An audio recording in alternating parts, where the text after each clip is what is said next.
যদি ৭১-এর কথা বলা হয় যে রাজাকার কি করে মুক্তিযোদ্ধা হয়ে যায়, হ্যাঁ পুনরাবৃত্তি কি ঘটতে চলেছে?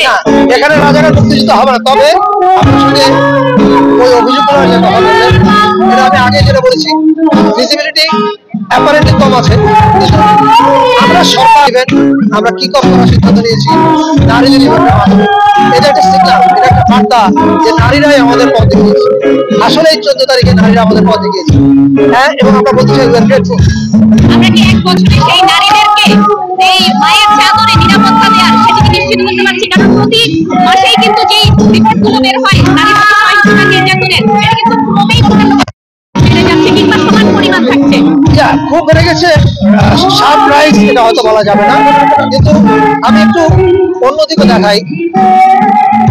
আমাদের পুলিশ প্রায় 20 দিন ডিসফাংশনাল ছিল, এটাকে তৈরি করা অনেক সময় লাগছে, এখন মোটামুটি ফাংশনাল। ফলে আমি খুব নিরাশ হতে, পৃথিবীর অন্য দেশে এত বড় অভ্যুত্থান যখন হওয়ার পরে কিন্তু বিশৃঙ্খলা আরো বেশি থাকে। আমি সেই জায়গায় মনে করি বাংলাদেশের মানুষ অনেক দায়িত্বের পরিচয় দিয়েছে। মন্দিরের ঘটনার সময় দেখেন সবাই গিয়ে পাহারা দিয়েছে, নিজেদের মহল্লা নিজেরা পাহারা দিয়েছে। আমি আশার দিক দেখতে চাই, আমি আশাবাদী। একটু আগে একজন নারী বলল যে গত বছরের জুলাই যেমন ভয়ের মধ্যে ছিল, এখন তারা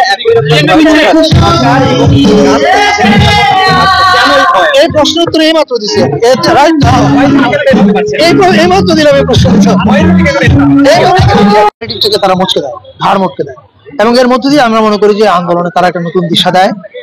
ফলে এখানে মেয়েরা, আজকে সকালে আমি একটা কথা বলছিলাম প্রেস কনফারেন্সে, যে একটা মেয়ে লিখেছে যে 2024-এর 14 জুলাই কেউ একজন আমাদের স্তব্ধ করে দিতে চেয়েছিল, এবং এরপর আমরা হয়ে উঠি জুলাইয়ের কণ্ঠস্বর।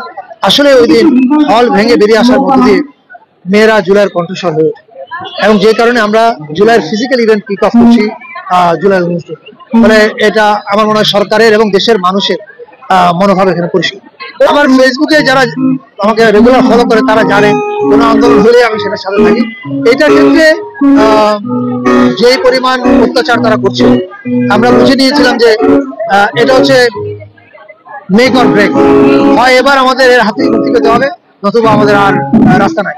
ফলে এটা আমার একটা, আমি তো আর রাস্তায় গিয়ে দাঁড়াই, যারা গুলির মুখে দাঁড়িয়েছে হাজার হাজার বাংলাদেশের প্রত্যেকটা মানুষ ধরে নিয়েছিল এবার মেক অর ব্রেক, এবং আমাকে ক্রিয়েটিভ মানুষ হিসেবে কিভাবে ইন্সপায়ার করেছে। আই থিঙ্ক আমি এভাবে বলতে পারি যে আমার তো সরকার পরিচালনার কাজে আসার কথা, আমি বেসরকারি মানুষ, কিন্তু জুলাইয়ের পরে হয়তো যখন আমাকে প্রস্তাবটা দেওয়া হয় তখন আমার কাছে মনে হচ্ছে যে আন্দোলনের সময় আমি বারবার বলেছিলাম যে ডাউন উইথ ফ্যাসিজম, এই যে বলেছিলাম, এখন বোধ হয় যখন আমার ডাক এসছে দায়িত্ব বোধ হয় ওই শহীদদের প্রতি কিছু করা, এই যতটুকু পারি আমরা করে চলে যাবো, এবং তারপরে বাকিটা ইতিহাস বিচার করবো আমরা কি করতে পারলাম।